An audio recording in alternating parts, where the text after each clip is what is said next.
Headlines! Sa report ni Henry Uri, operasyon ng isabong, pinatitigil na ni Pangulong Duterte simula ngayong araw.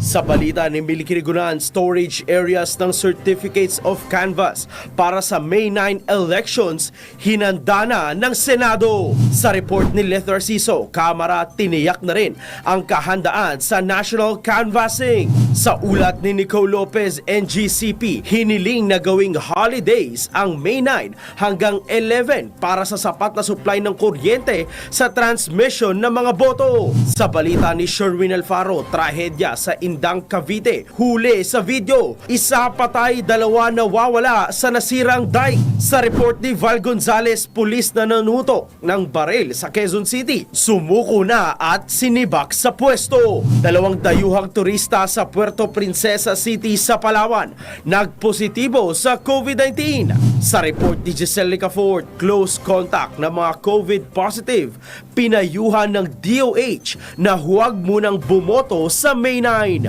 Sa Metro Manila ngayon, COMELEC NCR sisimulan ng ipadala sa mga polling precinct ang mga vote counting machine na gagamitin sa May 9 elections. Sa balita ni Edniel Parosa, growth rate ng COVID cases sa NCR bumagal kahit mabilis pa rin ang transmission ng infection. Hoy, bawal yan! Isang 28 anyos na lalaki tinanan ang isang 11 anyos na dalagita. Parusa sa lalaki, alamin!